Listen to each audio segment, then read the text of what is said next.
일단 주식 팔고 보자. 시장은 불안. 제가 왜 이렇게까지 제목을 달았을까요?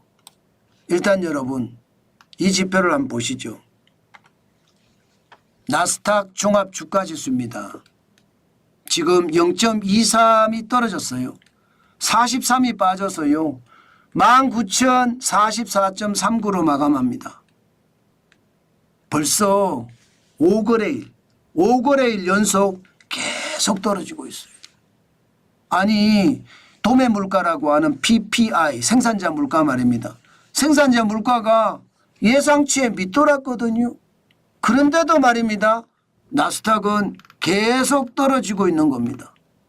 아마도 기술주 특히 매그니피센트 7이라고 하는 기술주가 그동안 굉장히 많이 올라갔습니다. 예, 일반적으로 말입니다. 예, 대형 기술주가 진짜 많이 올라갔다 이렇게 이야기하면서 시장에서는 저거 떨어지면 예, 거품이 빠질 텐데 그런 이야기를 많이 했었거든요. 그런데 그게 지금 현실이 되는 것은 아닌가 그런 생각을 저는 해봅니다. 다시 말해서 차익 실현하는 사람들이 많아졌다 이런 얘기입니다. 여러분 심리라는 게 그렇습니다. 너도 나도 차익 실현을 시작하잖아요. 그게 거품이 빠지는 원인이 되는 겁니다. 그렇게 거품이 빠지면 진짜 충격적인 상황이 벌어질 수도 있습니다. 저는 여러분 아마 이제 매그니피센트 7이라고 하는 뭐 아마존, 테슬라, 애플, 뭐 메타, 마이크로소프트나 알파넷이나 등등 있습니다. 아마존이나. 여기가 만약에 예상만큼 실적을 달성하지 못하면 어떻게 될까요? 이제 실적 시즌이 곧 다가옵니다. 아마 오늘 15일이니까 오늘부터 시작이 될 겁니다. 그러면 여러분 실적이 예상보다 못하면 안 그래도 차익 실현하고 있는 판에 실적이 못 따라가죠? 그러면 차익 실현을 더 빨리 할 수도 있습니다. 그러면 진짜 와르르 무너질 수도 있습니다. 저는 그거 시장 반드시 한 번씩 보고 판단해야 되겠다. 그 말씀 여러분들에게 또 한 번 드립니다. 뭔가 나쁘다는 생각이 들어요. 그만큼 말입니다. 상황이 나쁘다는 거죠. S&P 500은 올라가긴 올라갔어요. 그러나 불안감은 여전했습니다. 불안하잖아요. 0.11% 올라가서 6.69가 올랐습니다. 5,842.91. 예. S&P 500이 대형주 중심이잖아요. 뭔가 태풍의 눈 속에 있다는 느낌이 들지 않나요? 아마 여러분들도 그렇게 느끼실 거예요. 이게 태풍의 눈 속에 있어서 도대체 내가 어디로 움직일 것인가 방향타를 못 잡고 있는 그런 상황이다. 이런 느낌을 확실하게 보이고 있습니다. 아마 실적 발표가 되면서 시장은 확실히 달라질 텐데 그 시장이 솔직히 나빠질까 사실은 굉장히 두렵기도 합니다. 또한 다우산업지수 올라가긴 올라갔습니다. 중대형주, 중소형주 중심, 블루칩 중심이잖아요. 0.52% 올랐고요. 221.16이 올라서 42,000까지 올라갔네요. 518.28. 다우산업지수는 굉장히 좋습니다. 그렇지만 전체적으로 기술주 중심의 대형주를 팔아서 지금 중소형주나 중대형주를 산다 이런 느낌도 조금은 있죠. 그러나 많이 사지는 않습니다. 0.52밖에 안 올라가는 걸 보니까. 지금 결국 말입니다. 결국 시장에서 지금 제일 우려하는 것은요. 아무래도 물가에 따른 금리 이 두 가지가 시장에서는 핫 이슈 같아요. 지금 사실은 생산자 물가가 2024년 12월에 0.2% 오르는데 그쳤거든요. 시장의 전망치는 0.3%였습니다. 전월 대비해서 말입니다. 그래서 시장에서는 물가가 좀 잡혀가네 이렇게 생각을 하기도 했습니다. 11월 달에 0.4가 됐으니까. 게다가 5월 달에 마이너스 0.2%에서 6월, 7월, 8월, 9월, 10월, 11월 6개월 동안 계속 생산자 물가가 올랐었거든요.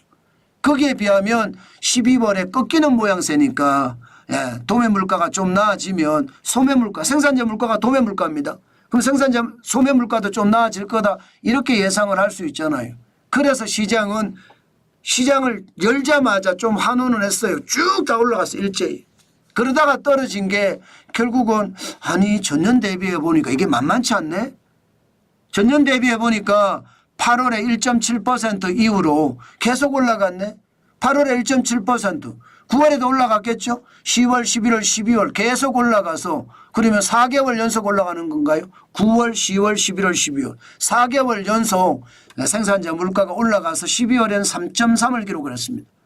일반적으로 목표 물가라고 하면 2% 이내거든요.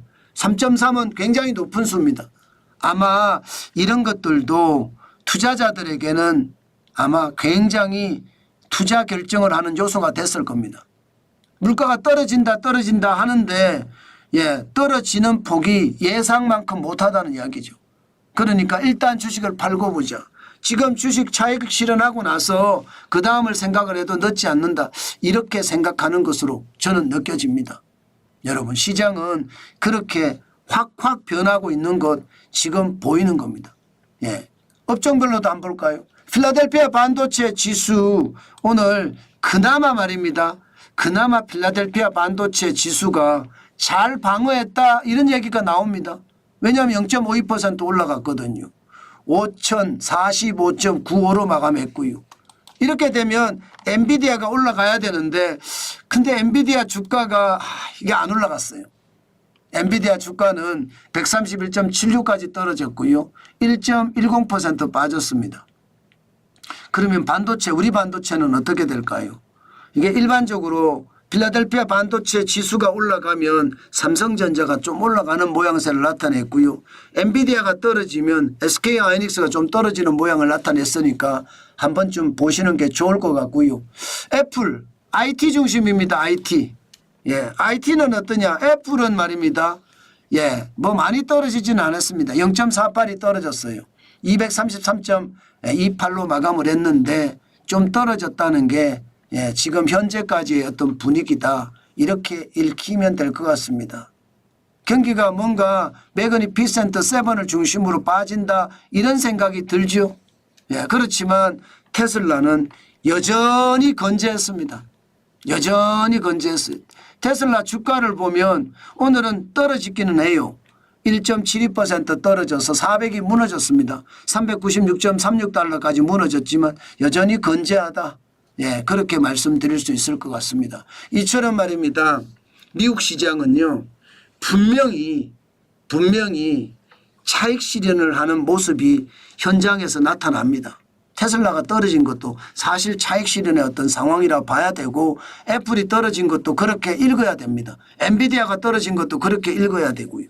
그렇게 생각을 하면 차익 실현의 흐름이 전 시장으로 확대가 되면 폭락할 수도 있다는 것.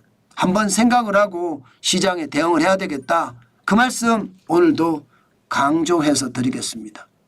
여러분 시장은요 계속 변하거든요. 그 변하는 시장에 우리가 적극적으로 대응하는 길은요 경계심을 가지고 보는 겁니다. 게다가 나무를 보지 말고 숲을 보는 겁니다. 그게 진짜 중요한 시장을 보는 법이 아닐까 싶습니다. 물론 그렇다고 해서 나무를 보지 말라는 건 아닙니다.